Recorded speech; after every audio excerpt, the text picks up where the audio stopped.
ప్రభునందు ప్రేమించబడినటువంటి దేవుని బిడలకును ఈ క్రీస్తు పరిచర్య అనే యూట్యూబ్ మాధ్యమం ద్వారా అనుదినం దేవుని వాగ్దానాన్ని వింటున్నటువంటి క్రీస్తు పరిచర్య అనుచరులకును ఈ దినపు నా శుభాభివందనాలు తెలియజేస్తుంటున్నాను. ప్రియ దేవుని బిడ్డలారా, మీరు అనుదినం దేవుని వాక్యాన్ని ధ్యానిస్తూ దేవుని సన్నిధిలో ఎదుగుచూ ప్రార్థనల ముందు కొనసాగిపోతూ దేవుని రాజ్యం కోసం, ఆయన మీ జీవితంలో చేయబో కార్యముల కోసం ఎదురు చూడాలని నేను అనేక సందర్భాల్లో చెప్పినట్లు మీరు అలాగే దానిని పాటిస్తూ వస్తున్నందుకు నేను చాలా సంతోషిస్తున్నాను. మరి కలుగుతున్నటువంటి అనేక రకమైన శ్రమల నుండి దేవుడు మనల్ని తప్పించడానికి సమర్థుడు అన్న విషయాన్ని మీరు ఎన్నటికీ మర్చిపోకూడదు. శ్రమలు, బాధలు, ఇరుకులు, ఇబ్బందులు, కష్టములు అన్నీ వస్తాయి. కానీ ఒక విషయాన్ని మనం జ్ఞాపకం చేసుకోవాలి. మట్టిలో నుండి తీసిన బంగారం కంసాల చేతిలో పడినప్పుడు ఏమవుతుంది? దానికి ఒక రూపం వస్తుంది, దానికి ఒక విలువ పెరుగుతుంది. మరి జీవం గల దేవుని చేతిలో పడిన మనం ఎలా మారిపోతామో ఈరోజు మనం ఆలోచించాలి. జీవం కలిగిన దేవుని చేతిలో పడిన ఏ మానవుడు కూడా నాశనం అయిపోయినట్టుగా ఎక్కడ లేదు. ఇదైనా మనం జ్ఞాపకం చేసుకోవాలి. విషయం ఏంటంటే, మట్టిలో నుండి తీయబడిన బంగారానికి ఎప్పుడు విలువ వస్తుంది? ఆ బంగారం కంసాల చేతిలో పడినప్పుడే కదా, అగ్నిలో కాల్చబడినప్పుడే కదా.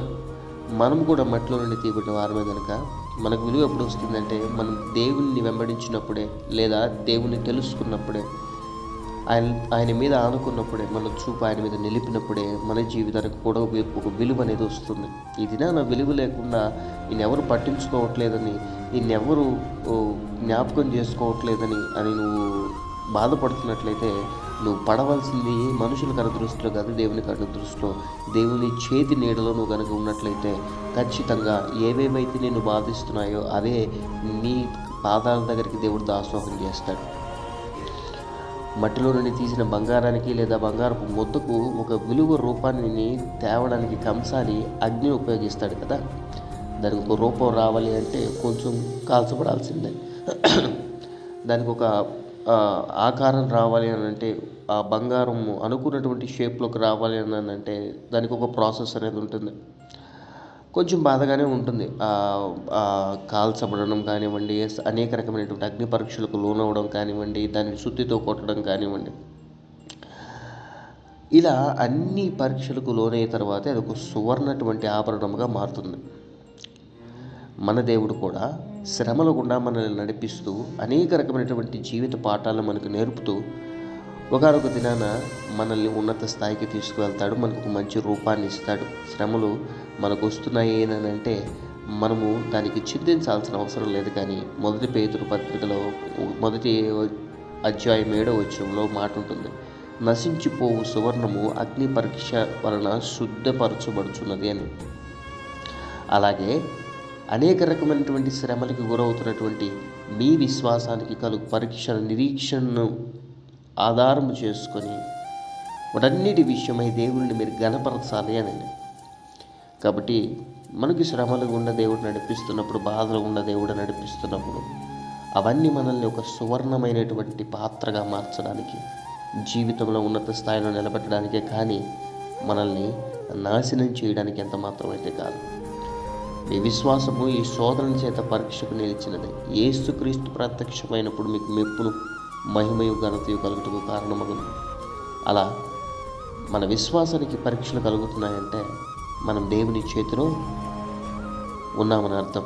దేవుడు మనల్ని అనేక రకమైనటువంటి పరిస్థితులు గుండా జీవితాలకు గుణపాఠాలని నేర్పిస్తూ ఉన్నత స్థాయిలో నిలబెడతాడని అర్థం.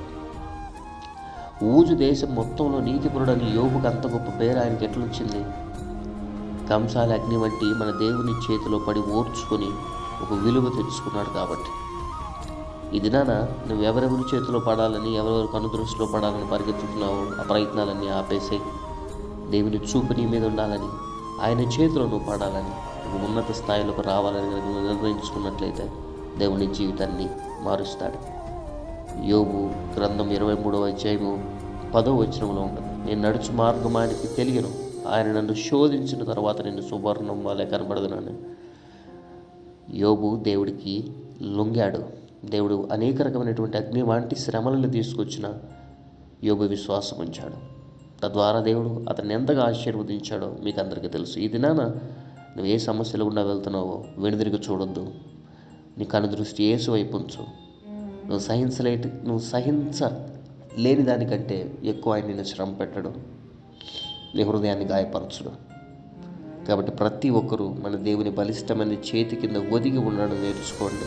ఆయన పెట్టే పరీక్షల్లో విజయవంతులు అవ్వడానికి మనం ప్రయత్నం చేసినప్పుడు దానికి సహాయం దేవుడు అనుగ్రహిస్తాడు. అప్పుడే మనకు గొప్ప విలువ అనేది వస్తుంది. అటువంటి కృప దేవుడు మనకు అందరికీ అనుగ్రహించి నడిపించి కాపాడునుగాక. ఆమేన్. ప్రార్థన. మహాపరిశుద్ధుడును మహోన్నతుడు సర్వోన్నతుడును జీవాధిపతి జీవగలిగిన రాజా, నీ ఘనమైన శ్రేష్టమైన నామానికి స్తోత్రాలు వందనాలు. గడిచిన రాత్రంతా మమ్మల్ని సజీవ లెక్కల్లో దాచి కాచి కాపాడి ఉదయకాలంలో ఒక నూతన దినాన్ని మాకు అనుగ్రహించిన రీతిని బట్టి నీకు వందనాలు.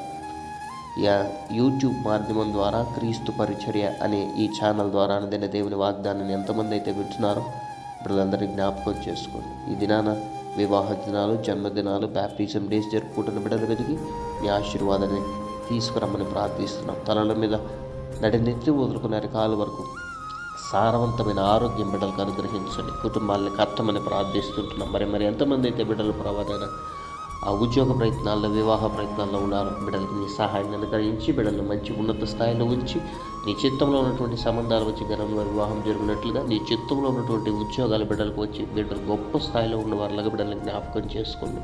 వారు ఏ సంఘానికి వెళ్తున్నాను అయ్యానైనా ఏ దైవదాసుని వాక్యం వింటున్నాను ప్రభానైనా ఆ దైవదాసునికి ఆ సంఘానికి నీకు నమ్మకంగా ఉండగలిగిన కృప బిడ్డలకు అనుగ్రహించండి.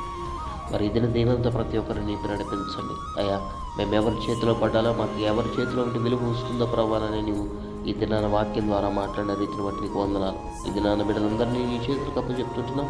వారు కలుగుతున్నటువంటి సకల విధులను పరిస్థితుల నుంచి సంపూర్ణ బిడ్డలను అనుగ్రహించి బిడ్డలను ఆయుత్తపరిచి ఆరోగ్యపరిచి చాలా దేవుడుగా ఉండి కాపాడండి. ఈ దిన దీవెనలతో బిడ్డల్ని నింపి నడిపించండి. ఎంతమంది అయితే ప్రభావైనా ఈ దినాన్ని బిడ్డల ప్రభావైన అనారోగ్య పరిస్థితుల్లో బాధపడుతున్నారో ఆ బిడ్డలకి పరిపూర్ణ ఆరోగ్యాన్ని, బలాన్ని, శక్తిని అనుగ్రహించి సంపూర్ణ విడుదలని బిడ్డలకు అనుగ్రహించమని ప్రార్థిస్తున్నాం.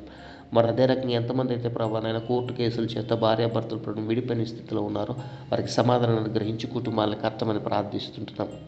ఎంతమంది బిడ్డలైతే విదేశాలకు వెళ్ళాలని ప్రయత్నం చేస్తుంటున్నారో నిశ్చితమైతే ఆ బిడ్డలు కోరుకున్న రేవుకు బిడ్డలు నడిపించమని ప్రార్థిస్తుంటున్నాం. బిడ్డలు చేస్తుంటే సకల విధులైన పరిస్థితుల నుండి ప్రభావైనా ఆ బిడ్డలకి ఏదైతే హానికరంగా ప్రభావాన్ని తలపెడుతున్నటువంటి దురాత్మ చీకటి అంధకార సమూహాలు యేసునామములో బంధిస్తున్నాం. ప్రభావ నీ సహాయ సహకారాలను అనుగ్రహించి నడిపించండి. విధవరాల పక్షాన్ని నీవే న్యాయం తీర్చి నడిపించమని ప్రార్థిస్తుంటున్నాం.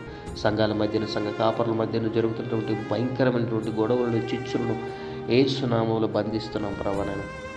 మరి అదే రకంగా నాయన ఈ దిన దీవెనలతో ప్రభావైన ప్రతి బిడ్డల మీద ప్రభని ఆశీర్వాదములు ప్రభలను కుమ్మరించమని ప్రార్థిస్తున్నాం. మేము చేస్తున్నటువంటి ఈ పరిచయలో మాకు ఎదురవుతున్నటువంటి అనారోగ్య పరిస్థితులు కానివ్వండి, ఇరుకులు కానివ్వండి, ఇబ్బందులు కానివ్వండి, దురాత్మ సమూహాలు మమ్మల్ని ప్రభావాన్ని ముట్టడి చేస్తున్నటువంటి సకల విధమైన పనుల నుంచి ప్రభావైన మాకు సంపూర్ణమైన నీ రక్షణ అనుగ్రహించి కాపుదలను అనుగ్రహించి కాపాడమని ప్రార్థిస్తున్నాం.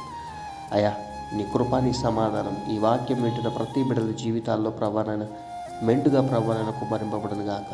మరి ఎంతమంది విదేశాల్లో మా బిడ్డల నుండి వాక్యాన్ని వింటున్నారు, బిడ్డలందరినీ జ్ఞాపకం చేసుకొని బిడ్డల కుటుంబాలు దర్శించి కాపాడమని ప్రార్థిస్తున్నాం.